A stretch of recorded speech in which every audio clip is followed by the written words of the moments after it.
Now y'all know, when folks go on vacation, they don't come back and act right. Now, just want to let y'all know, um, we're gonna try to act right, but at the same point, I mean, you know, it kind of is what it is. You already know what's up, what it's about to be. It's about to be fakes up. Yeah, baby, you know what time it is. Now let's get it started. Are you kidding me? Unreal! While our HBCUs are mostly known for academic rigor, community, they also know how to turn up. Does he have it? Yes, he does!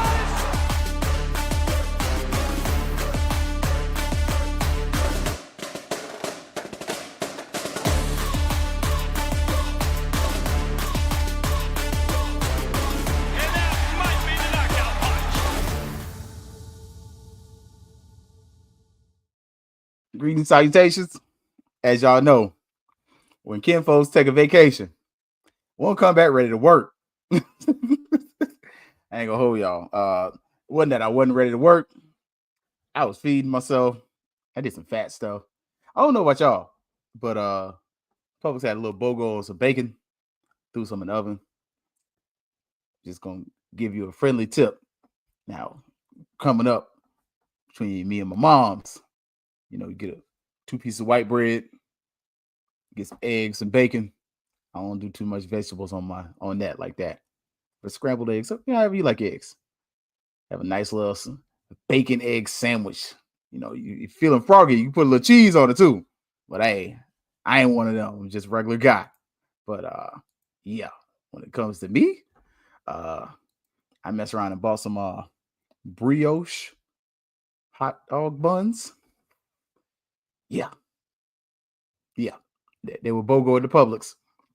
I'm just gonna tell you this right now. You got some strips of bacon, you got some fried eggs, and a brioche hot dog bun. Do yourself a favor. You'll thank me later.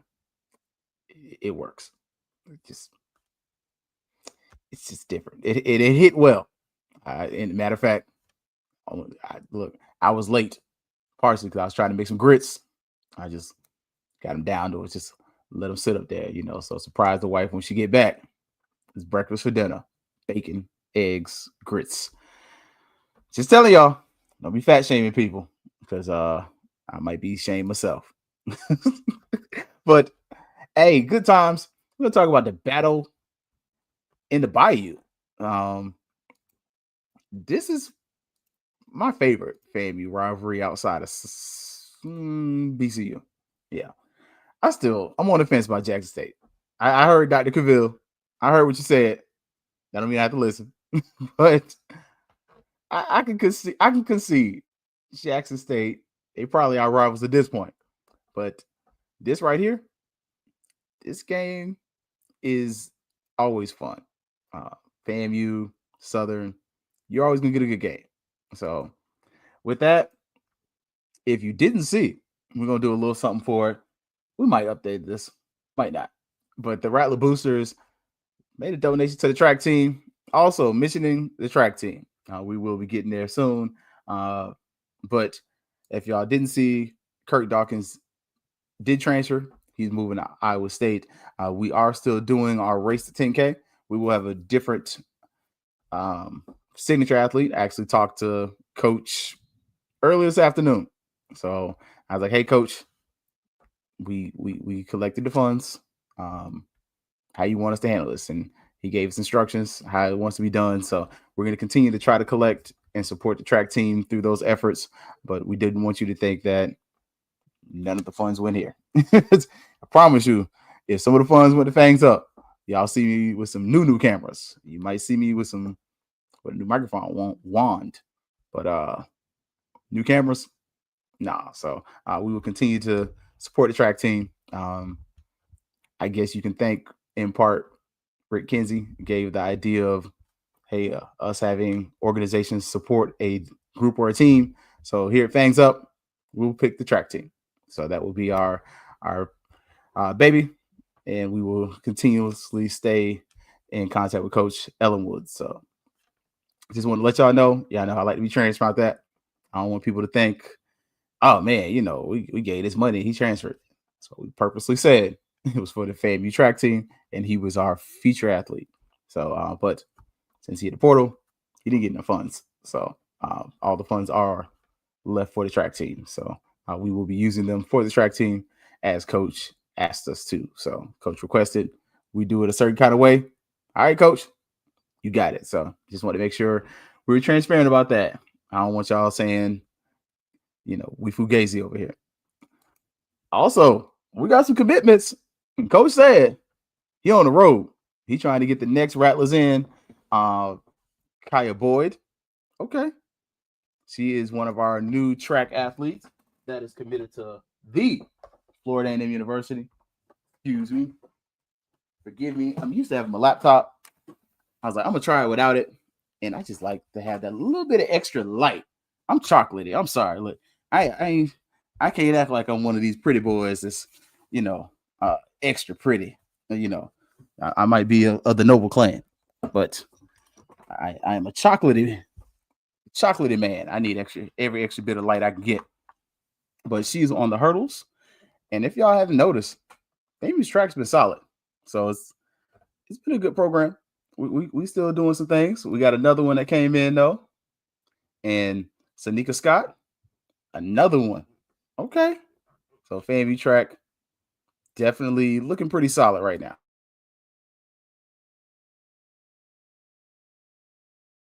Just gonna be honest with y'all about that. So that is where we are with that. Pretty good program. And forgive me for 30 seconds. As soon as you open up the computer, one thing.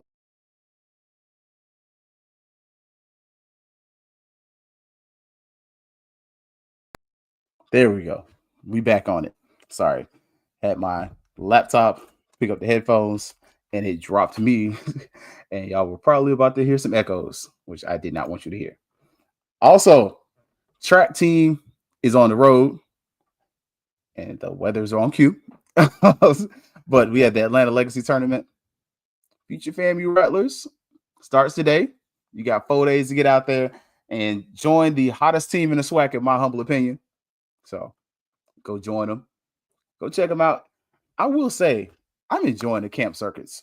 I think FAMU's doing a lot that I haven't seen, if I'm being honest, from a lot of folks. I don't think everybody's doing what FAMU's doing. That's just me. I could be biased. I only see 2 schools that actively have camp circuits. I ain't gonna say that I respect, but that seem to be doing a little something. Yeah, the extra light, it hit different. I needed that. Appreciate that laptop. Also, look, we did get a volleyball signing. I didn't get her do that ready. We'll have that ready for Sunday. But Simone Robinson, she signed. I always get the volleyball stuff, and so I didn't get a new one for them. But we will get a new one for them and get them ready to have the new offers and whatnot up there ready. But softball, we got a signing, and I got Soraya. That's the way I would say it. Espada. She's a pitcher. What that says to me is some of the problems you had last year, you're not going to have the same problems next year. I'm telling y'all. And we invited Coach Beal. We're going to see if we can get her on. But she's trying to win. Like, that's all I got for you on that one. Like, she's from Claremont, which is, honestly, I just left from there yesterday. So, East Ridge High School. I don't know if I passed by there. But Clearmont's up there in Lake County, literally next to Orlando, for those people who don't know better. This one here, Dexter, Georgia, I don't know what that is. But Michaela Register, she's a pitcher and a utility player, meaning she pitches and she plays some positions on the field. So that's solid for me. I'm cool with that. Oh, look. Sorry. So a friend request. Definitely going to accept it. Now, the basketball roster, coaching staff, we got another one. Sebastian Aguilar. If y'all haven't seen, Director of Basketball Operations, I ain't gonna lie to y'all. I kind of like what Charlie's doing. Like, just organizationally, it makes sense. This is the first time. Okay, I was cool with Curry too. Y'all know I was on the Curry train, but I like the system that we are having put in place. I know some of y'all feel a little funny about it. You know, I already told y'all what some of y'all was gonna say. Some of y'all uncles gonna be mad about all these FSU people working at FAMU, but you can miss me with that.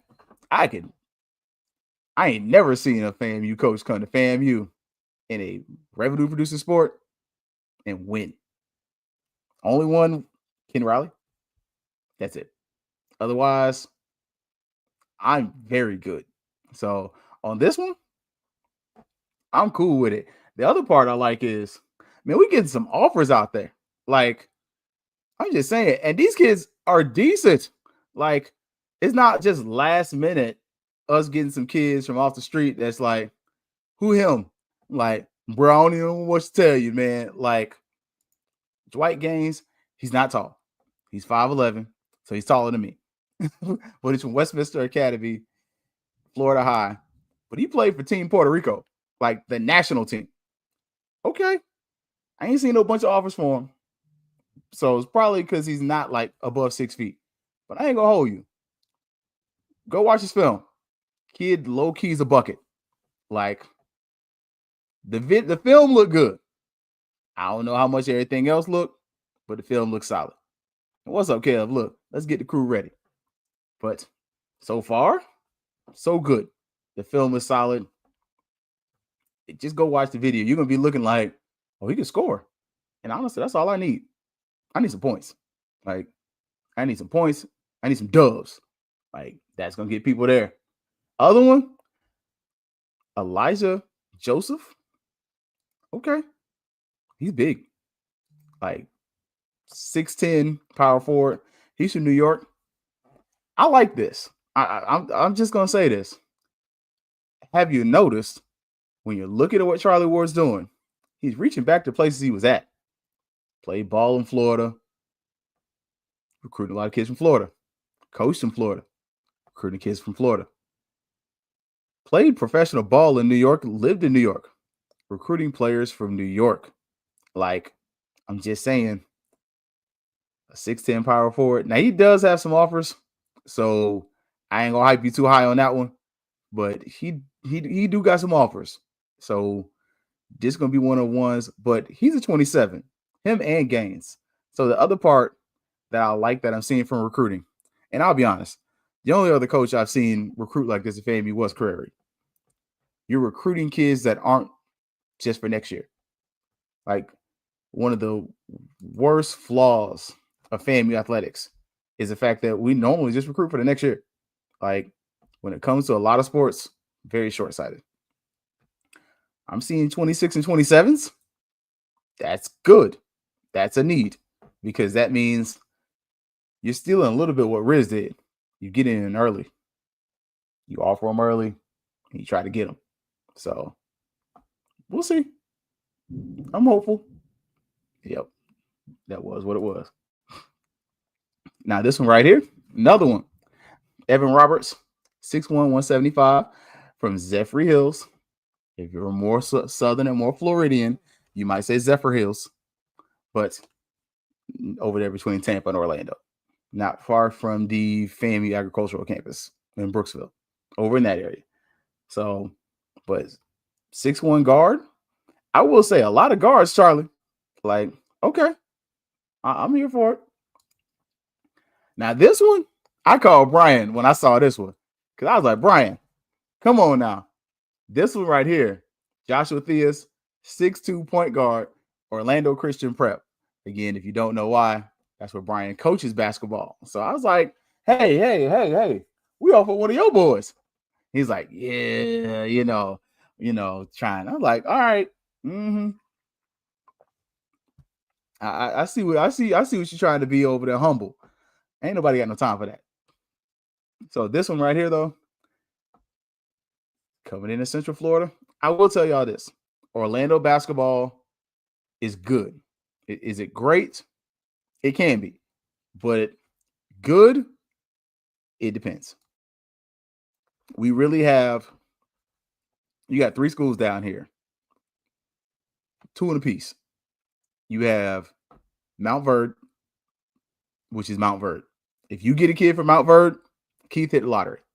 I'm just saying, if a kid from Mount Verde who's a starter says, "Oh, I'm committed to FAMU," just know Keith hit the lottery.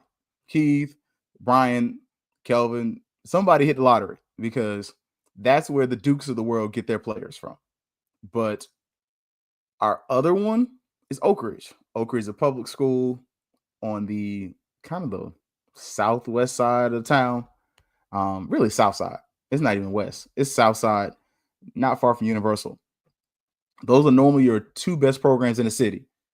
Orlando Christian Prep, where Brian is another one of those schools. Like, they are solid. What's up, Edwin? Look, you know what it is, man. We don't get too much trouble today. I'm gonna say that for another day, because last episode was straight up trouble. I ain't gonna hold you. But Orlando Christian Prep, Brian and them actually normally have a pretty good team. Like, they are one of the schools in the city where you can get a good player from. Edgewater's come up. McCoy's okay. West Orange, they only had 1 good player, and he's gone. So yeah. What's up, little baby? But again, yeah. So this one, I'm just saying, there's somebody from the ONG Strike Zone that can tell you more about this player than me. He was being very humble. And I was like, what do he look like? He's like, he's solid. He's good. You know, I trust Brian's evaluation of basketball because Brian's normally right when it comes to basketball. Very seldom have I seen him just be wrong. Now, this one, he also mentioned he kind of knew this kid. This one, Jonathan Watts, 6'8", from Olympia. Olympia High School is not far from Universal Studios. Not like Dr. Phillips close, but it's probably the next closest high school, second closest high school. So you get those kids that are kind of like, some of them might have some money. But 6'8" forward, Olympia here in Orlando. All right, Charlie. I see what you are doing. Charlie Ward, keeping the recruiting in Florida, reaching up in New York, trying to get some athletes that y'all are going to want to see, which honestly, I appreciate it, because FAMU basketball just really got back watchable. I'll give Coach McCullum some credit. He had a watchable team like 2 years ago. Them years with MJ, we was fun to watch. Them last couple years though, trash. And last year at Curry, we were watchable. It was fun. Like, y'all put a little pizza money in some people's pockets every once in a while. Not all the time. Now, football, hey, keep them home, Cozy. Micah Dean, again, for those who don't know, FSUS is a Florida State University school. You just call it Florida High. Don't ask me why. You just go into annals of history and talk to somebody else about it. But we call it Florida High. But that is Florida State University School, just like we have FAMU DRS. But he is an offensive lineman, 6'3", 250. Okay. He's a 27. So that means he got 2 years. Look like he playing on the outside here, playing tackle. So let's speculate if he can add another 20 pounds. 270 is fair, especially if you got some strength to you. 270 is a good offensive lineman's weight. Another offensive lineman, also from Florida High, Josie Jostin, 6'3", 260. I believe he's interior. But again, on this one here, these are players who went to Colsey's camp and they got offers. We had about 500 athletes go. Colsey offered a good amount. Good little thing there. Now, this one right here, JUCO player, Jalen Huffman, 6'4", 285, Ellsworth Community College, but he's from Fort Myers, Florida. So take that how you will, but you can tell Colsey's not playing by this offensive and defensive line. And we got some commitments. I was pleasantly surprised. Like Geisman Mertel, okay. I definitely think that's your replacement for Kobe Gross. Just saying. 6'3", 225. Okay. That sounds like he can move. If he can block, we solid. Is 6'3" huge? Nah, not football wise. Is it good size? Absolutely. Now this one, Starks, another offensive lineman. Don't love the graphic they did for him, but I didn't do one myself. So, hey, I ain't complaining. And this one right here, Anthony Baxter. Y'all just saw we just lost a DB to the transfer portal. Mississippi Gulf Coast, 6'3", 195. Is he a corner or is he a safety? Because let's be honest, some of them corners last year, unplayable. Just being real about it. All right, so, but the Battle of the Bayou, like, so FAMU is traveling to play Southern University over there, man. So if y'all don't know, we do a little preseason thing because it's too early to talk too much trash. And, you know, honestly, unless somebody's getting in trouble sports-wise, there's not normally a lot to talk about. So let's talk about the preseason because y'all always want to talk about football. And band camp is next week, next week. So band camp is coming. But did you catch the game last year? What's up, Gail? If you did not, FAMU could have applied some B2A. And I will say this. That was Joseph Henry's best play calling game of the season. That's where he gave us hope. And that's horrible because, yeah, we had hope. And then, yeah, that's probably the best game of the season, if I'm being honest. Under him as OC, best game of the season. Yeah, that's the best. Second best game of the season overall, probably. I think it might be the best. I think it's better than the Classic. I'm being honest. Like, take the emotions out of the Classic as far as we're talking about getting a healthy win. The Southern game was that. If you talk about best game to watch, Florida Classic. Florida Classic was the best game for those who watched it. But yeah, so kudos to our now former offensive coordinator, Joseph Henry. This game, you called a decent one. And I rewatched it. I'm not gonna lie to y'all. Like, I rewatched two of Southern's games. I watched the game that they pulled out in overtime against PV. And then I rewatched this one. I rewatched this on the quick thing because I was there for it. And I was like, we won. I feel like we could have won more. Well, we should have. Now, Southern, offensively, they gave up about 20 points per game, or they scored about 20 points per game, but they gave about 23. But they had an 85 record. So they beat the teams they were supposed to beat for the most part. The teams that were questionable were questionable.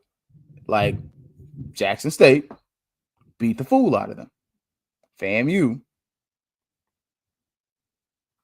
we almost skunked them. Like, it was 24-6. If you give FAMU an extra 3 points, that's a skunk. Just saying. I'm like, call it what it is. You know, we can be real, we can be honest, or we can lie about this. FAMU should have skunked them. But somebody fumbled going into the red zone. That was a problem last year. So last year, Southern lost to FAMU. Last time we played them in Baton Rouge, they lost to FAMU. FAMU's got a nice winning streak against Southern. This is on the verge of not being a rivalry anymore. I need FAMU to win for my own selfish reasons, as the Temptations once said. That's a new Temptation song. That's not one of my ones. But if you're a Southern fan, you need to win this game. This is one of the games they got duly fired. If I remember correctly, didn't Dooley get fired the next week after this game? Like, y'all remember the drunken tirade. Oh, I should have had that ready. I should have had that thing queued up. I ain't even think about it to the day. Fire that man. That lady was good and drunk. And one of y'all cousins was back there trolling that lady. Fire that. Fire that. Like, and I ain't gonna lie to y'all. I did invite BJ to come on, but he had his wedding anniversary today. So, shout out to BJ because he was like, hey, if not, definitely. Because I definitely wanted somebody who's, got that intimate knowledge of Southern. Kind of talk about what's been going on because when we look at the transfer portal, we don't hear as much outside of FAMU and Jackson State. You don't hear as much. Just being honest. Like, oh, it was after the Bayou Classic. Okay, it wasn't long. I knew that thing went viral when that lady was talking about fire and Dooley. So appreciate it, Edwin, because look, that was hilarious though. But as far as for this game, just if you go back and watch it, this is where you appreciate Daniel Richardson. Like, I ain't gonna lie to you. Just watch the game. Again, I don't know what happened to this offense. Like, you go watch it and you watch the other games and you come away like, what the hell was Joseph Henry doing in the other games? Because the offense moves, it flows. You don't have the most rushing yards in this game, even though Colsey, quote unquote, wanted to recommit to running the ball. You ran for 126 yards. Now, what you did was your yards per carry was stupid. It was 4.5 yards per carry. You threw for 270 yards. You went over 400 yards for the game. Sorry for statting you out. But when you go back and watch it, after halftime, FAMU pulls away. Halftime, it's a tight game. You're going to want to go rewatch this, like a 30-minute replay. Vaughn Wilson is actually the play caller in one of the analysts on this game doing color commentary. So just saying, he was sitting in his car on the coach's call with no tie to Monday after. Oh, goodness. I ain't gonna lie to y'all. The SWAT coach's call is fun. Like, some days I do purposely take off that Monday just so I can do SWAT coach's call because it's a great way to talk to all the coaches. You get to meet coaches you don't regularly talk to. Like, because post game, what y'all don't know is normally you can only talk to one coach, especially FAM. Like, the OBC is different. OBC, I get both coaches. Florida Classic, I get both coaches. But a normal home game, I can only talk to one coach. And we don't do a post-game presser where the away team coach talks. We only get Colsey. So that's why y'all get the, unedited, unclipped post-game interviews because, I just don't feel like editing all that stuff. Like, and why would I edit it out? Like, no, he said it. Let it be known. Like, coach's call is pure comedy. I'm going to miss Connor Maynard. Man, Maynard was hilarious. And Maynard was funny. Like, not to get too far on that tangent. Maynard was fun. Like, just as a media person, Maynard was fun. Dooley was fun. Your boy at Grambling, when he was there, he was aggravating, but he was fun. Like, he was fun too.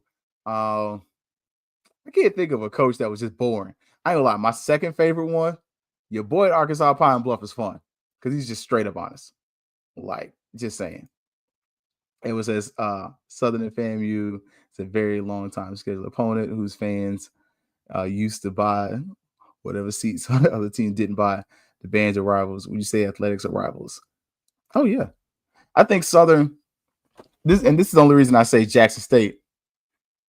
I don't disagree with Dr. Cavill completely because at this point, we pretty much are rivals. We're fighting for the same thing. FAMU, Southern, Jackson State, Alabama State are so similar that, they're just eerie, especially FAMU and Southern, because you're both in the state capital of your state.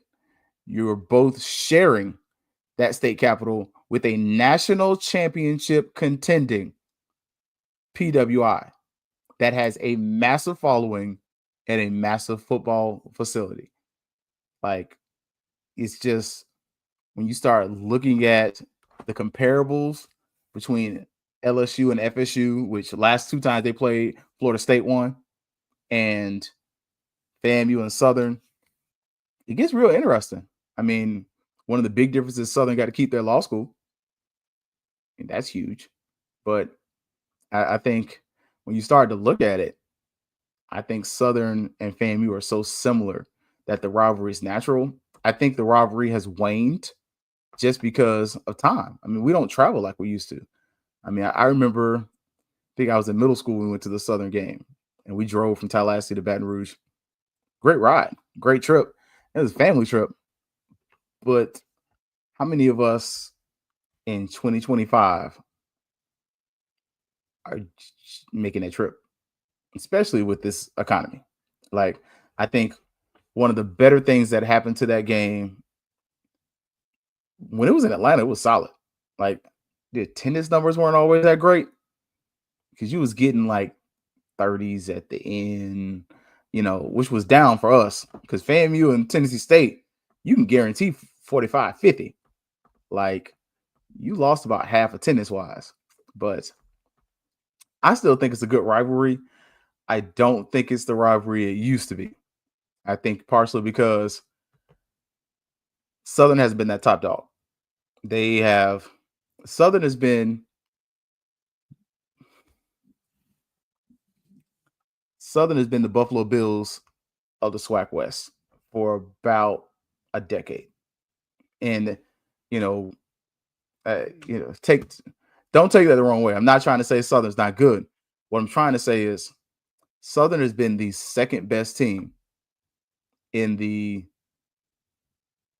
conference or third best team in the conference for about a decade, right? Like, they're normally last couple years it was PV, and then they just kept getting in their own way. And consistently, Southern's been a quarterback away. Like, I can't tell you, this is what year? This is season 4. So this is year 4, Fangs up. I'm lazy. Whatever year, when the calendar year starts, new season starts. So we're going to year 5 in January. So season 4, Fangs up. I'll say I've been to the FAMU Southern game as a fan probably 5 to 6 times, as a podcaster, show media, whatever you want to call it, 2 or 3. The comment has always been, man, if Southern had a quarterback. Like, last year, if Southern had a quarterback, they would have beat Prairie View before. That game would not have gone to overtime had they had better quarterback play. Had Southern had a better quarterback against FAMU last year, it's debatable, but it's a closer game. It's not 24-6. We're talking 24. I think better quarterback's a good 2 touchdowns. So what's that? 24-18. If I give you the 2 extra points, 24-20. Southern's problem has been the quarterback room. Like, they lost their quarterback due to attrition. Previously, under Dooley, he was just stubborn as hell. Like, the better quarterback was on the bench. I told y'all, and we're in the press box, and we're doing the game, and the Southern commentator is like, bruh, why is this kid still in the game? Like, you've got a better quarterback on the bench. That's the better guy. Play him. And Dooley wouldn't. Cost him his job, partially. But Southern has been a quarterback away, because what we've seen is quarterback's the most important position on the field. But with Southern, they're physical. Southern is either I would argue, Southern's probably the second most physical team in SWAC, period, including FAMU. And my mic tried to cut out, and I'll say it again, including FAMU. Go back and watch the film. Jackson State was probably the most physical team in the SWAC. Southern was a close second. I think FAMU's 3rd or 4th. And considering last year with injuries, you might even slide us down to 5th. I'm not saying we were soft, but it's just saying at the point of attack, you talked about sometimes moving the line and sometimes like not really almost having stalemates at the point of attack. Southern defensive line was solid. They were physical.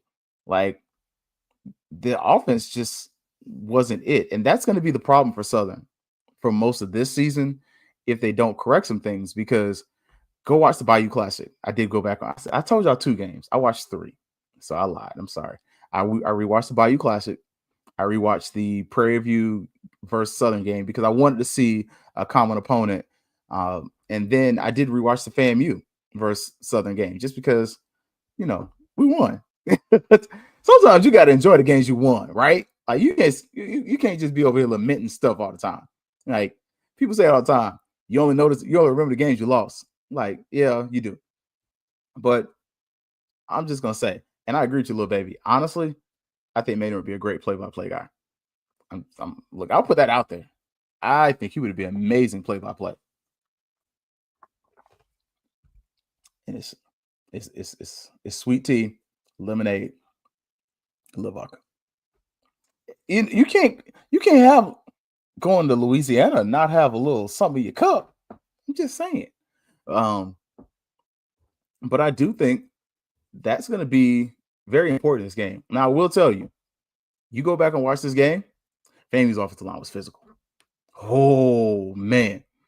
That was a very physical football game. And the only reason I stated that, in my personal opinion, that I thought Southern might have been more physical than FAMU last season because of the defensive line. I felt like FAMU's defensive line at times was not as assertive. I don't think we were as dominant as we could have been. And I'm saying that, and I feel like the statistics bear that out. You start looking at some of the games. Go look at the Cookman game. I mean, Cookman had a one-trick pony. That joker ran all over us. And he was the MVP of the game. He's since transferred out. I believe y'all said he went to Troy, right? Something like that. Go watch the UAPB game.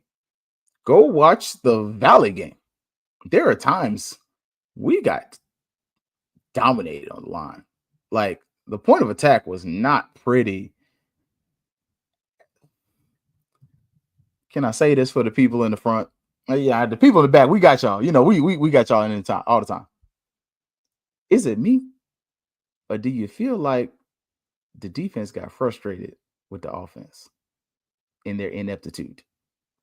Especially with the play calling. I'm going to tell you straight up. I used to play football. Look, hollow. Let them know. None whatsoever. No pressure on the quarterback. That boy would sit up there. What Willie Simmons used to say? Patting the baby. Valley's quarterback was patting the baby. I told y'all, go back and watch that Southern game. There's some times he's patting the baby. Like, ha.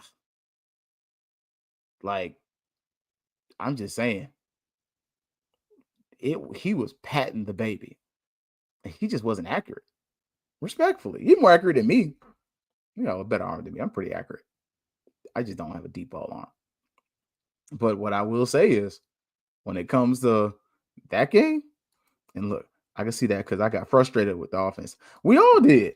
I'm just saying, just thinking back in my football mind, I remember when we had an offensive coordinator that we didn't believe in as a team and being on offense, and all the players being like, bro, what's up with y'all coach? Like, man, that ain't my coach. I don't like him either. I stepped away to fix a salad. Thank you for feedback. I agree. I believe we both respect each other's programs. It's a value due to our long history, but it isn't as passionate as rivalry. It's not, man. It used to be nasty, though. Ooh. When I tell you, FAMU versus Southern used to be nasty, like, we were so bad, we made a man change his shirt. Like he came in the stands wearing a Southern shirt. He went down beneath in the bowels of Bragg Stadium, found him a FAMU shirt, and returned wearing a FAMU shirt because he was like, y'all just doing me so dirty. I can't take this no more. And we beat the fool out of Southern that day.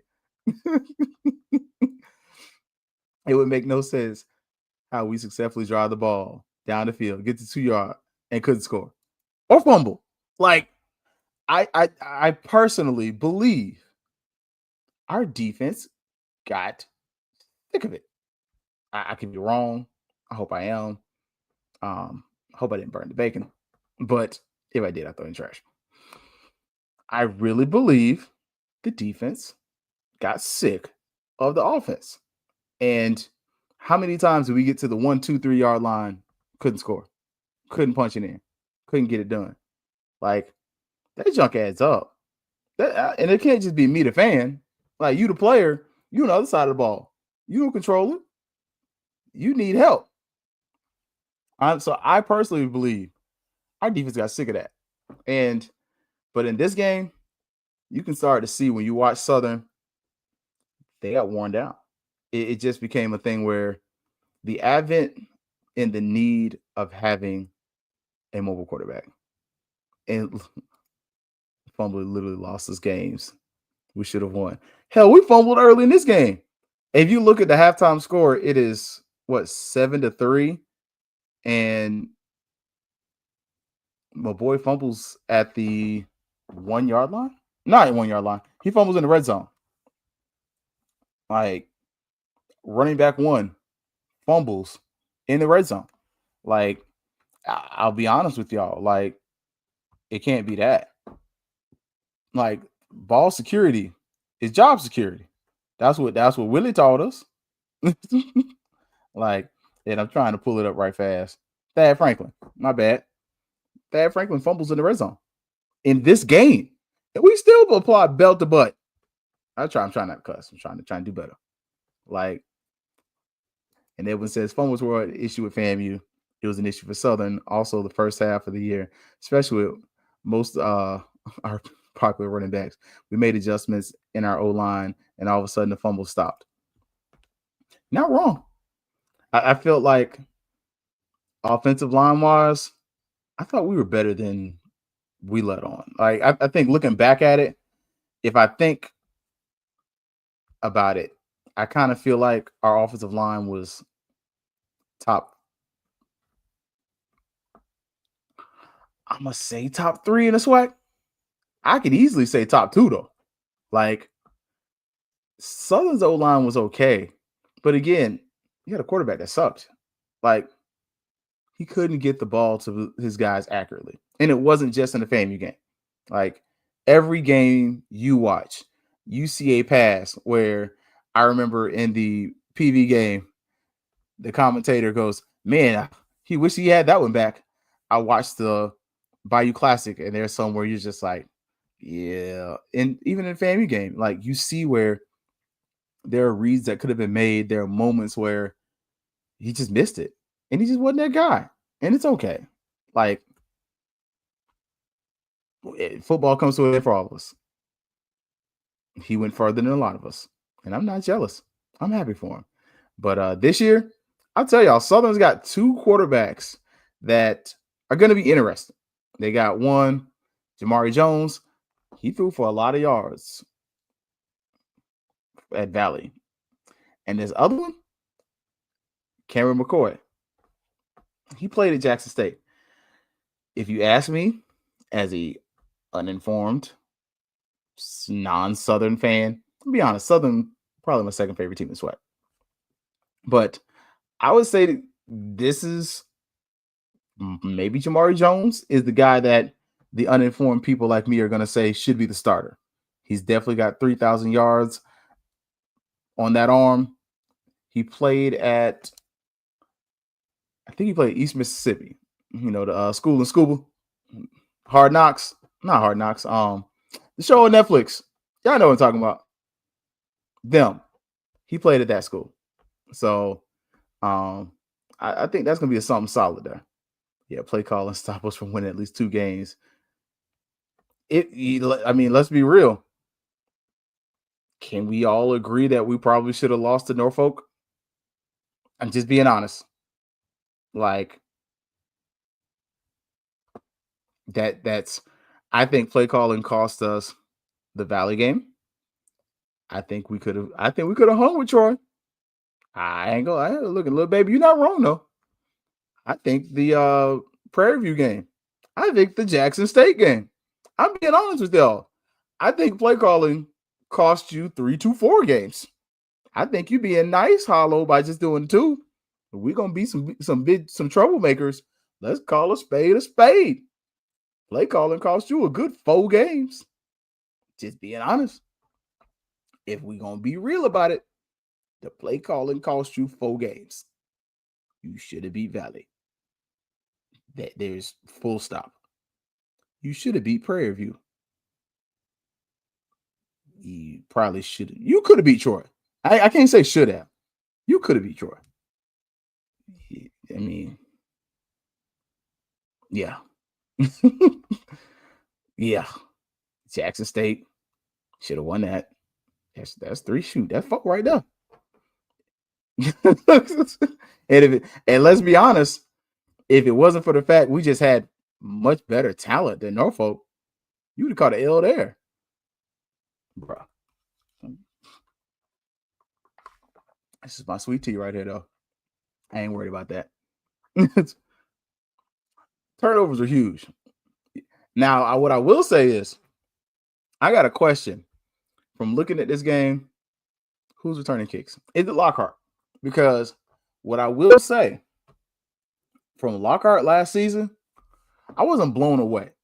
I liked what I saw, but I'm gonna reserve the right to be a little precautious, because if I'm being honest, guess it was it. Like, let's be honest. FAMU and kick returner the last 3 years. Oh, FAMU, you had no complaints. You have been hitting home runs. I mean, hell, 4 years, 4.5. I mean, Rashawn McKay, he was an excellent game manager. Great quarterback for FAMU. What? Musa was solid. Hell, he won a Celebration Bowl. I can't take that from him. And Daniel Richardson, freaking SWAC player of the year. Like, I'm just saying, 4 for 4.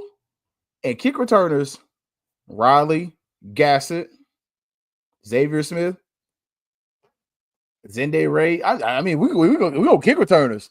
You can go darn near a decade. I mean, you can almost hit the what's your boy? The one that with the long hair that played for the Montreal Alouettes. Set that record. Harris, I believe his name. Y'all know what I'm talking about. Kick the ball back there. He over there standing like this. Like, I'm just saying. I personally want another kick return. Lockhart runs 2 straightforward. 2 was better at kick returner. Okay. I can accept that.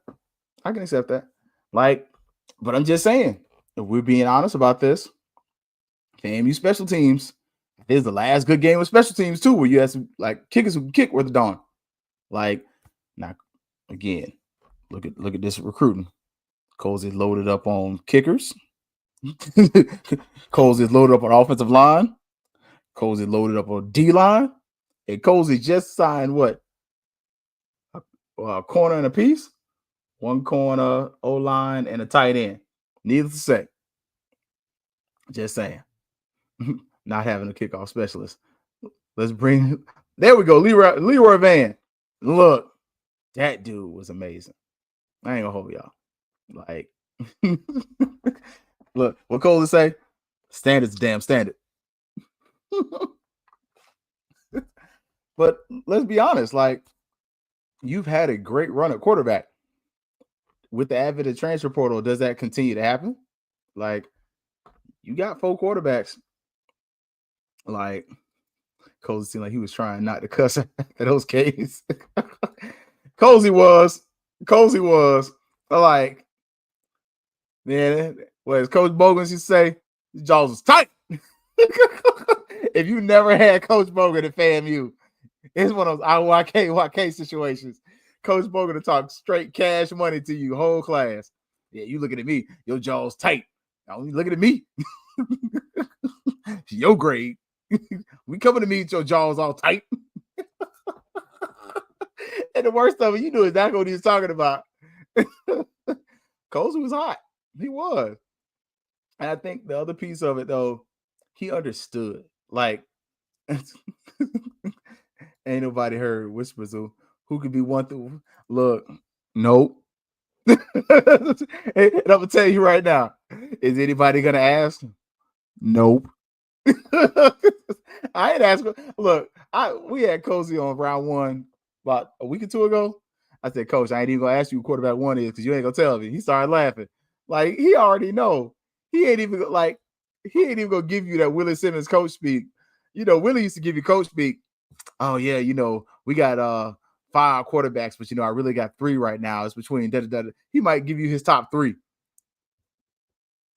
Cozy, I got 5. he almost like your boy, God rest dead. I got 5 rocks. I ain't thrown one yet. Cozy said, I ain't gonna tell y'all nothing. And you see who he taking SWAT media days. Look, O-line, D-line. You know what time of day it is. Like, I ain't gonna lie to y'all. I need the FAMU bookstore to get hip on this. Look, hey, Marva, fix it. Marva, can you get a shirt that says run the damn ball, James Cozy? that's I'm just telling you. Look. Oh, wait, one more, Marva. The standard is the damn standard, James Cozy. There you go. Look, them 3 ideas right there. They ain't cost you nothing. Look, I was nice today. You can't even be like, I don't like you. Like, I'll give you free stuff. Like, I'm telling you, that needs to be a FAMU shirt. Hit up Nike right now. The standard is the damn standard, James Cozy. Like, that's it. And look, especially when we win the swag championship, I'm telling you, I need that. Like, that way. But this one, FAMU Southern is going to be fun. The 100 is going to Baton Rouge from what I'm told, which they hadn't returned the trip in a minute, which I'm not completely crying about. But Southern is normally one of your top 3 bands in the swag. Like, Marv, he be doing like this. His face be moving. He be trying not to. Look, that's what I'm talking about. I need it on a shirt. Like, I ain't gonna lie to y'all. That might be our little hashtag for the post. The standard is the damn standard. Look, he was hot. How do I think Jay Walker is going to ask Cozy why he has 2 linemen at media day? Because we're going to run the damn ball. We're going to stop you from running the damn ball. The standard is the damn standard. I'm telling you. That need to be Cozy like tagline right there. End of the sentence. Like, the standard is the damn standard. Just walk off. Like, but it is though. And in this game, the standard is gonna be fun. Do I think it's gonna be packed? No. We've seen, unfortunately, contrary to what a lot of us thought, we ain't traveling to Baton Rouge like that. Like, it's just not happening. Also, I got the schedule over here on the laptop. That's why I like to have the laptop up, just because, 1, again, I'm chocolatey, but 2, I use it for extra stuff, you know, nothing crazy. That is the week before we play UAPB. So, no, Jackson. Yeah, nobody's going. Nope. And nope. I'll tell you right now, your cousins, some of them might go. The Rattler faithful, yeah. But between homecoming and Jackson State, ain't nobody traveling all the way to Baton Rouge. That's rough. Who scheduled this bull? You got Valley, which you need some get back. You got North Carolina Central, Alcorn for homecoming, Southern, then Jackson State. Ugh. That's 4 of your tough teams. I ain't gonna hold you. Like, look, I'm telling you, he was so quiet. When I would tell y'all, we waited. That was the longest I've ever waited for a post-game interview outside of probably the OBC. Like, probably the first or second OBC when Coach Prime was still there. That post-game interview, we waited. we waited like a good little minute. But outside of that, that's probably the longest I've ever waited for a post game. Like coaches, players, nobody want to talk. Like I think we waited for a good 30, 45. And you think I hope so. This is the only reason I say I kind of doubt it. That's Southern's right after homecoming. And you got Jackson State coming the next week. I don't know if the Boom's coming or not. I don't remember. I heard somebody say no, but then I heard yes. Like, I'm just saying. Oh, there was some come to Jesus meetings, all right. He was real clear at the Valley game. The changes would be made in the offseason. Yes, sir. With the offense. Yep. I bet there was some come to Jesus meetings. Yeah, there was some come to Jesus meetings. You might want to call Jesus on Indeed for a job. That was the conversation. You can go pray. You can go watch. Go watch the job board on Indeed, because you will not call it plays at Florida A&M University. I can bet that. Oh yeah. But you even before that game, Cozy was already fed up with the offense. The PV game, he was upset. But the Valley game, he was 38, as the old folks say, red hot. It was on and popping because you lost to Valley. And they still fired that man. Like, ooh, it's a tough one, man. Tough road to hoe, Doc. I'll say it like this. I would not suggest Valley or UAPB jobs to any coach. And I'll say this now. Depending on what FAMU's position coaches look like next year and Jackson State, don't be surprised. I'm going to say it like this. I would not be surprised if the UAPB head coach is at FAMU, Jackson State, or Southern next year. I'll say that right now. I don't think he makes another year there. And that's not me wishing ill on the brother. I want him to do well. It's just a tough place to win. So, but you don't have the expectations of FAMU and Southern. So, and in mentioning FAMU Southern, who do I think wins? I think the streak continues.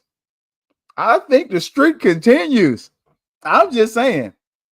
I think FAMU continues the streak of beating Southern unless Southern finds a quarterback. If Southern has a quarterback, then it might get interesting. But if we got the same old problems that Southern's had for the better part of a decade of having ineptitude at quarterback position or the wrong person at quarterback position, this will be another win for FAMU. They got to win. So if you're a Southern fan, you got to fix the rivalry. Somebody's got to take it back. You can't let FAMU come into your conference and you over there looking like your boy from the 5 Heartbeats. What is it like to be me? And we looking like Flash, like I'm about to go do another record. Like, I'm just saying. Flash and the Ebony Sparks. Like, I'm just saying. That's what it looks like right now. I'm being funny, but I'm also being objective and honest. If you go back and look at FAMU's time in the SWAC, we replaced Southern. Period. Who was the 1 and 2? It was normally FAMU, Southern. Every once in a while, Alabama A&M, Alabama State would jump up and rise up. Alcorn was there consistently for a while too. But it was normally those 3 or 4 teams. FAMU joins the SWAC. Alcorn and Southern fall back. Alabama A&M falls off. Alabama State falls to the 3rd tier. All of a sudden, with the introduction of FAMU into the Southwestern Athletic Conference and the introduction of Dion to Jackson State, you then have a new 2-team conference where unfortunately the best two teams are on the eastern side of the conference. And during this time, Southern had Dooley. PV kind of has a moment. Alcorn finally moves and gets rid of McNair, for better or for worse. And FAMU takes the place and the prominence that Southern had in the SWAC.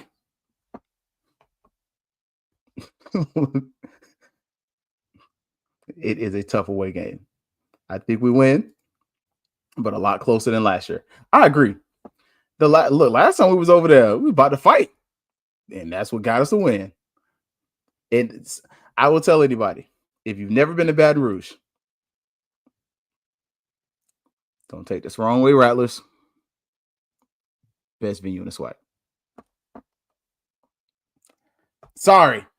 Best game day atmosphere in the SWAC is A.W. Mumford when it's packed. It's better than Bragg. And I hate to say that, especially with the reduction.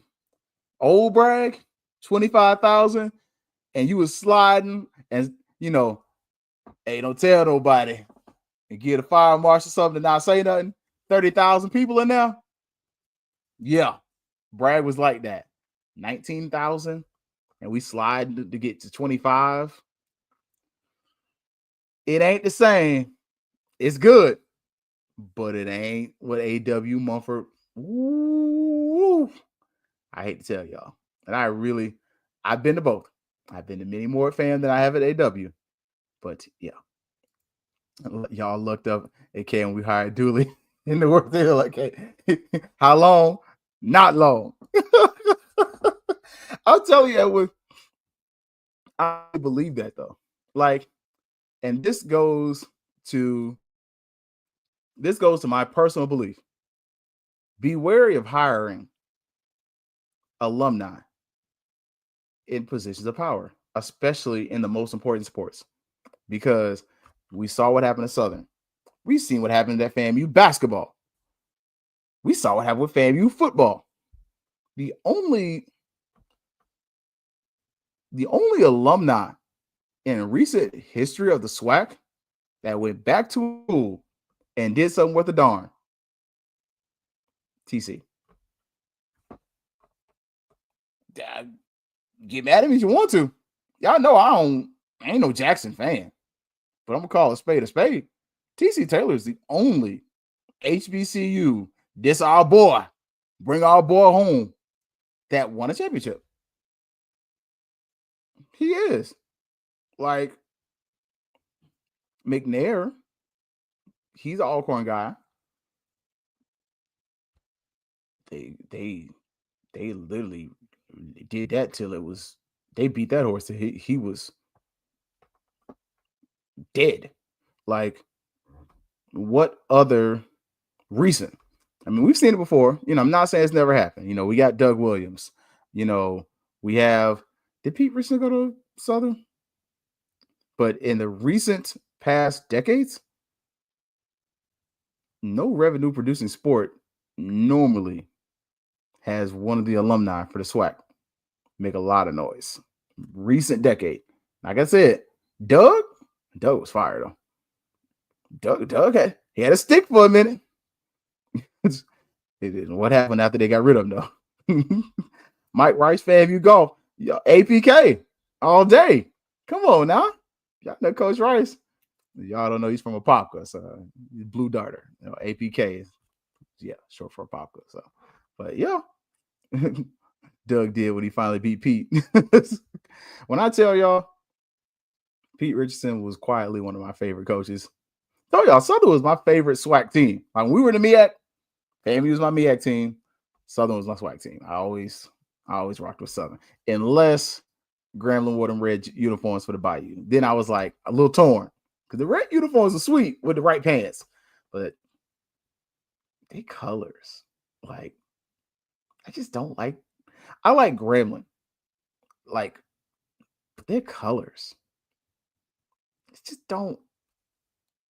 The Jerry curl don't curl right. Now Southern, I like Southern's colors. My favorite helmet is that one with the SU on it. Fire. Best whatever.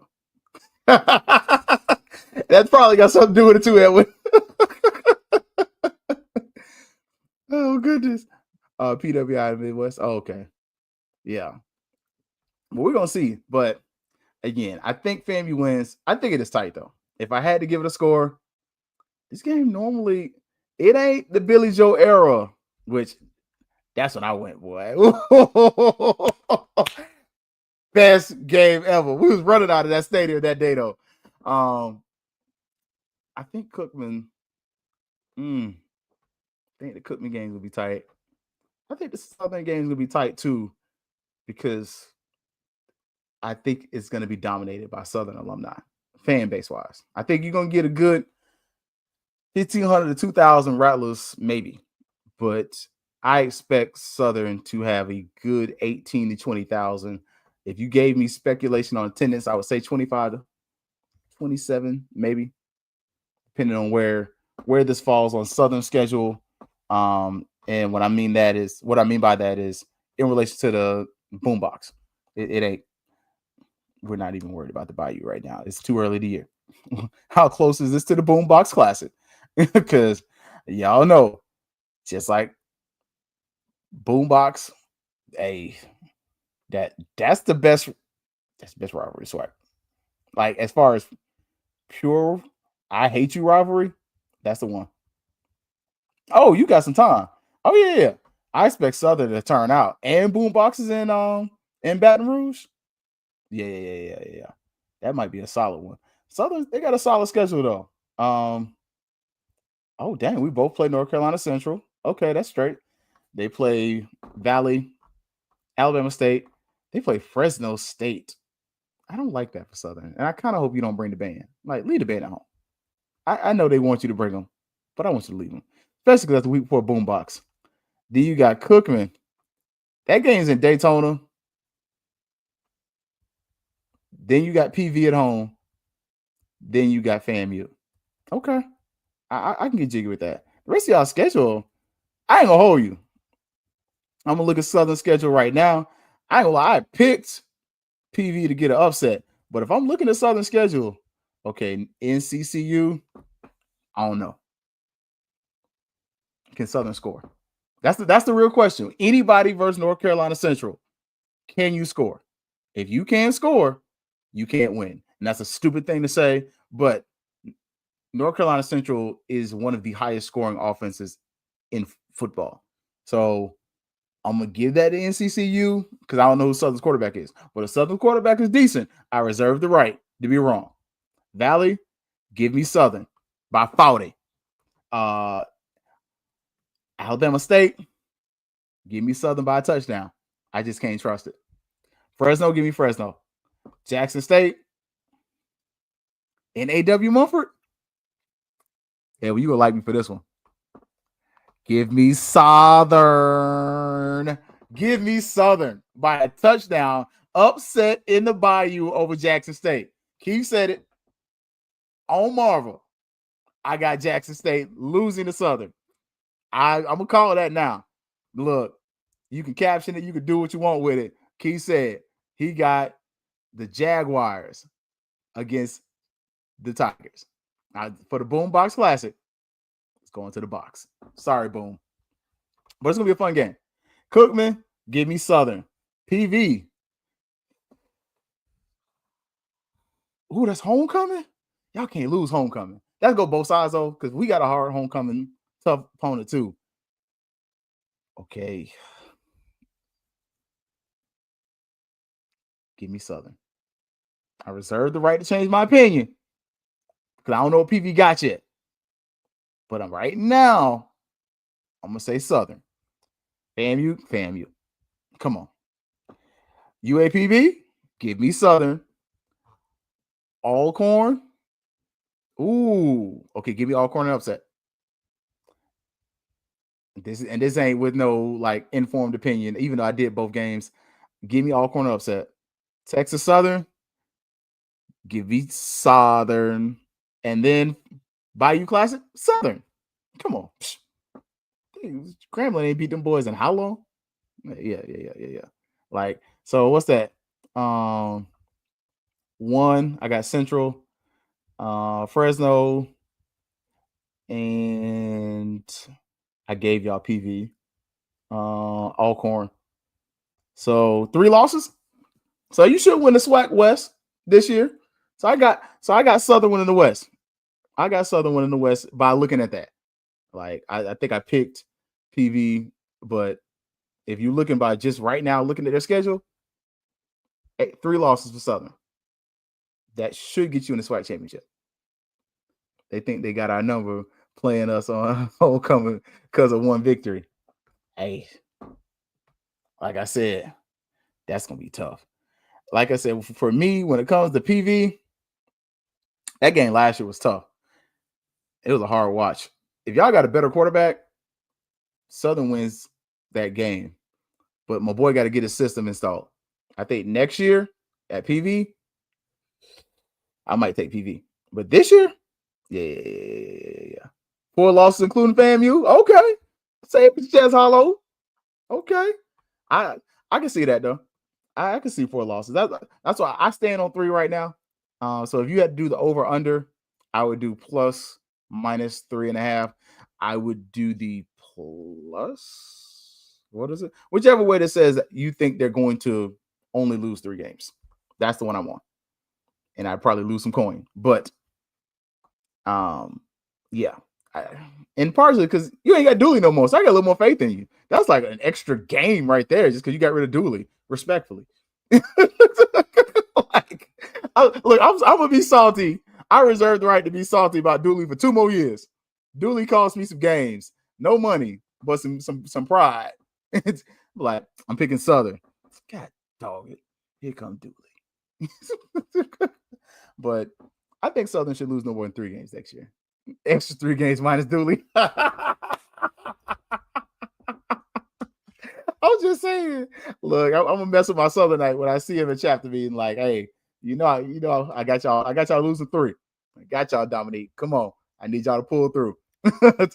Now, y'all can't tell my boy that I got them losing to Jackson though, because he might not talk to me for the whole rest of the day. Oh no, you got us losing to Jackson. I want to talk to you. So, but yes, so, but like I said, I forgot to write the score down. Did I get a score? I did not. For FAMU versus Southern, I got FAMU winning. This is gonna be a tight game. I think Southern gives up about 24.5. I saw. So we're gonna say 31-20.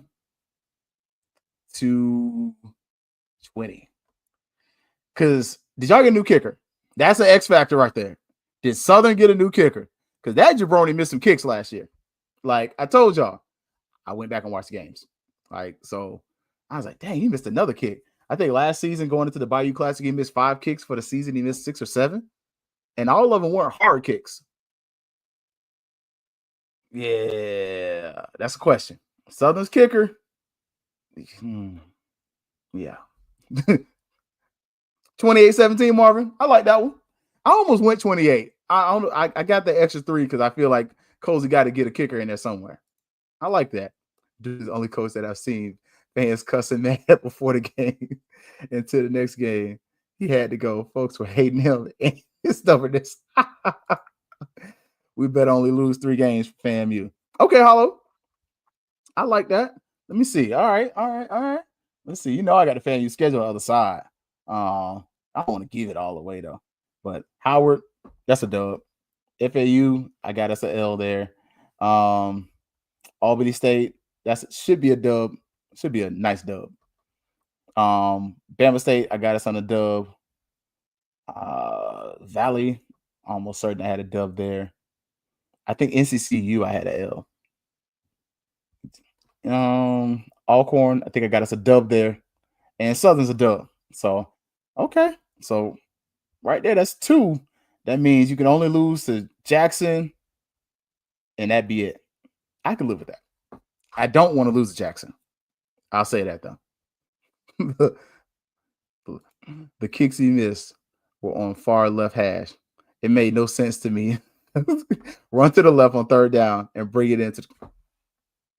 Look, we just do this for free, Doc. If you can see it from home, which that's gonna be interesting to see. Y'all, what, second year head coach? Cozy's in his second year at FAMU. This could be interesting. Again, the big thing for Southern for this game, physicality. This was a game that was very physical. Southern should have lost by more, but we did have a fumble. So running back one fumbles in the red zone. Southern recovers it. Southern should have scored though. Southern for the FAMU game last year. And again, I got 31-20, FAMU winning. I think Southern left at least 14 points on the field. And that I'm being conservative, my personal beliefs. But rewatching the game, I felt like Southern left 2 touchdowns on the board and probably a field goal or 2. So, we're talking 14 to 20 points. That's the difference in the game, right? What was it? 24-6 was the final score we had last year. If Southern takes advantage of their scoring opportunities, they win the game. Just saying. Marvin, you got us beating NCU? I can see that though. The only reason I think I had that one up there was because I questioned our scoring offense. Like, I was at a party for that game. I stopped watching the half and checked the score after the party. Hey, I'm not mad at that. I did that for the I was at a party. I was at UF's homecoming for the Jackson State game. So at halftime, I couldn't get any more scoring updates. And then I think we got outside the stadium. I was hot.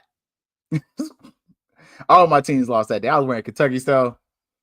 They got smoked on UF's homecoming.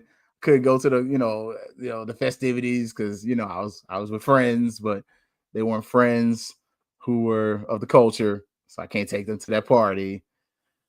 And then FAMU lost to Jackson State. Oh man, I was so glad I ain't drive. My jaws was tight. But y'all already know, man. Look, FAMU versus Southern. Halftime show is gonna be amazing. If you can make that game, probably away wise, again, best atmosphere in the SWAC, my personal opinion. I don't value Jackson State's atmosphere. I could be wrong, but it's too much stadium for not enough people. For me, a lot of times outside of the Dion era, you're not getting 60,000 people in that stadium. You are getting 30 to 40, which is still a lot. But to have a stadium that seats 60 and be half filled, and a lot of times half filled on one side of the stadium, whereas A.W. Mumford, there's only one place that's not really filled, and that's wherever the away team sits. And it's a great venue. It's just, as far as atmosphere, stadium, it's pretty new as far as like, it's better than it was. Because back when I went, they were still using portalets, but it's a lot better than it was then. They've really upgraded it. But as far as like halftime show, top 3 halftime shows you're gonna get this season if you're a FAMU. I think number 1 is definitely gonna be the Florida Classic. Florida Classic is gonna be your best halftime show of the season. Number 2, probably this. I'm gonna say just because. Okay, can we be honest? The March 100 doesn't give 2 poops about the Sonic Boom in the South. I've literally seen the Sonic Boom turn their instruments and blow at the 100, and the 100 be like, there are peasants among us, and ignore the boom for 4 quarters. I have never in my long lived life seen the 100 ignore the human jukebox, ever. It's a different kind of mutual respect between the two bands that when it comes to halftime, we let you do your thing. We appreciate your one drum major. He come out there, he do his shimmy, show him some love. And we, give him his golf clap. They break their necks and do their thing, and we appreciate them. They put the instruments down and dance, and we laugh a little bit, but we appreciate what they do. But I don't like the pitches of the horns. I hate it. But it's a different kind of respect. With Jackson State, it's just different.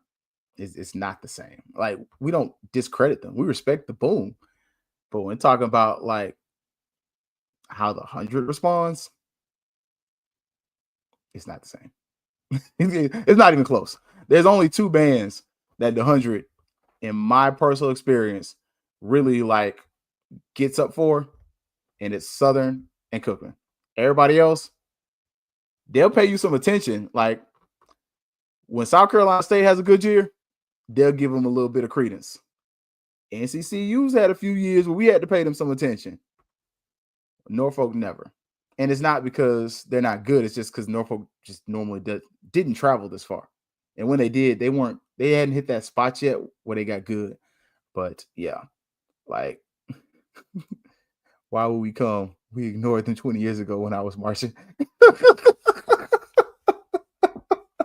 For real. Like, I'm just saying, normally, the 100 doesn't pay much attention to Jackson State. We appreciate what they do, though. But yeah, I'm with you, Marvin. I like the more balanced sound. That's partially my bias. I grew up with the 100. So between the 100, the Marching Wildcats, I'm very used to a very balanced sound. But I appreciate the influence of New Orleans style and Southern Delta blues in those bands, where you hear those horns from Southern, you hear those horns from those bluesy undertones from Jackson State. I can appreciate it, but it's not my preferred stand band. I'll say that. When we came in 1987 and 100 and all those high school bands treated us the same way until we played Whitney, didn't we almost have it all? The kids started watching and we knew we had earned respect. Hey, yeah, I'm telling y'all. Southern's one of them ones. Like, when we played Central, we paid no attention when I marched because their director was from the 100. Okay. Not the Whitney. Hey, I ain't gonna lie to you. My favorite song from Southern ever, it was at Bragg Stadium. And they played Hate Me Now. Oh my gosh. That thing hit so hard. Like, that was one of the songs, because of how Southern's band is organized, it just hit so different. Like, they were in a pocket, and it was just like, damn. Like, that's all I had for that. I was like, you won that one. Like, and because with Southern, how they blow on the horns, and they really they exasperate it. Like, you can really tell how some of those schools dude, that song hit so hard. It was amazing. I was wondering why the 100 put so much effort in the ASU, Southern, and BCU games, but they are getting better. Look, ASU, we got a relationship though with them from the 100. So, but ASU quietly, they one of them ones. They one of them ones. The 100, we don't. Look, you sit on the sideline, go to that game. I'm telling y'all, the best home environment for a home game, if you're going to, is FAMU Alabama State. That's the best home game. But when we're talking about best halftime shows, it's going to be Florida Classic, FAMU Southern. Quietly, I think the FAMU Alabama State game is going to have a better halftime show than FAMU Jackson if they bring the boom. Like, if they don't bring the boom, then, that's great. But if they bring the boom, I'll be honest with you, Alabama State, they halftime show. Last couple of years, they've been doing their thing. They've been bringing the heat. Like, I'm just saying. Yeah. Hopefully NCCU, leave your band at home. I done told y'all how I feel about Howard. You can leave them crab. You can leave them crabs at home too. They still crabbing wearing white shoes and white t-shirts, right? Yes. Going on somewhere. Valley. It's like Popeyes in the hood. Hit or miss. NCCU's band is not sorry. It's just you're not going to blow as hard as 100. And the 100 doesn't blow hard. That's the crazy part. Southern, please. Yep. I'm here for it every time. Jackson State, you can always bring the band. It's just You don't have to do all that stuff in the stands that you be trying to do to get attention. It's okay. We see you. We respect you. But you ain't gotta make all that noise in the stands. Just chill. It's okay. We respect you. But you can keep blowing at 100 all you want. They're not gonna blow back at you. They don't care. UAPB. Oh, great. Nobody's coming to that. Alabama A&M. I ain't gonna lie. Quietly, that's becoming a fun little thing. Is their band in the same stratosphere as the 100? Nah. Yeah, no. Y'all ain't even the best band in Alabama. And then Cookman, come on. Y'all know. Okay. There's only one place where Cookman got FAMU, and that's Sudden Impact. Everything else is 100. I'm sorry. Look, Sudden Impact is the best drumline in swag. You can take that up with Marvin. You can take that up with Larry. You can take that up with Mary, Joseph, and Matthew. But I'm telling you right now, Sudden Impact is the best drumline in the swag. Sorry. I like Texas Southern's band too, though. You know who had a good little run? And sorry for us to get on this tangent. Y'all can see Keith B on, like, I like bands. PV had a moment. Like, in the early 2000s, man, they got a PV chant that was, man, it was fire because they did the PV chant and then they played it was a deep cut by Jermaine Dupri titled "We Ready," and then cut into something else. Oh my gosh, that thing's on YouTube, man. That thing was hot. Like, PV's the best and we ain't never gonna stop. I'm like, oh snap! I thought I was the only person listening to this Jermaine Dupri song, and they just hit it, and all of a sudden they blew into their song. Bum bum bum bum ba-dum. It was fire. They played what was that? Was that Know Your Check? Yeah. Know Your Clap right after. Yeah. PV had a nice little run for a moment, but they fell off. Like, was when their director was from the 100. Oh, there you go. You know who about to hang with a lot of you. Division 2. You want a band that I'm telling you sleeping on. Skiggy. You know where the band director went. Jamal Nicholas went to Florida A&M University. White Whale. I'm telling you, Dr. Jamal Nicholas, White Whale. I'm going to tell y'all right now, that's going to be one of the young hot names in a few years. Watch it. One of these schools going to make that decision. I'll be surprised. I want to see if it's South Carolina State. I want to see North Carolina Central, one of those schools like that, make that call. But Jamal Nicholas at Tuskegee. Go catch Tuskegee the last 2 years. They sound good. And they're small. I bet you're talking about PV under the chief arranger for FAMU. I think it was. Look, I'm telling y'all, they had a nice little moment. It's over, though. Yeah, Texas Southern, they back on top of that. They got that. But, yeah. All right, y'all. Look, I'm about to get HBCU band talk on here. We got to have this one day. Have this conversation. Like, top 5 bands. Okay, you can't be fair at HBCU. You had to do top 10 because it's 2 conferences. But really, Marvin, I have not been. That's on my bucket list. I don't want to do the homecoming, though. 40,000 people in that stadium. I can't do it. Like, especially last year, like, I can't. I tell y'all, it's a couple things I don't do. I don't play with lightning, and I don't play dodge bullet. Because bullet ain't got no name on it. It's just like a dodgeball. I'm throw it at you. I might hit you, I might not. Nah, I'm good. I can't do it. Nope. I didn't even know you had a band. You was a band quietly, real quietly. Yeah, I don't tell everybody. Everybody don't know. Look, that's I'm telling y'all. But look, we got to do that though. She in 100. Congratulations, man. Look, everybody got different tastes when it comes to bands. It does. Like, I tend to favor the high level MEAC bands, especially FAMU, Cookman. A&T was there, South Carolina State, Norfolk. Those were like my bands I kind of liked. And then Southern and Jackson State, it's a different sound. So, you just have more of that influence of being in the Mississippi Delta and the blues and all that, to where it just makes the music sound better. Hey, man, look, my cousin got a PhD in musicology. So, look, she be on all the little PBS things. Dr. Federa Hadley, that's my first cousin, man. Shout out, cuz. Look, y'all go check her out. She's been on several documentaries. So the music thing, I got it honest. Like, I can't even lie to y'all. Like, look, I'm just telling y'all, man. So A&T Band, they do be solid. A&T Band was the first one to kind of just cross over and be like, we'll play some white songs and be cool with it. And you're going to deal with it. FAMU played a few, but they didn't go as far as A&T did. Like, I'm just saying. Some folks like McDonald's, other folks like real food.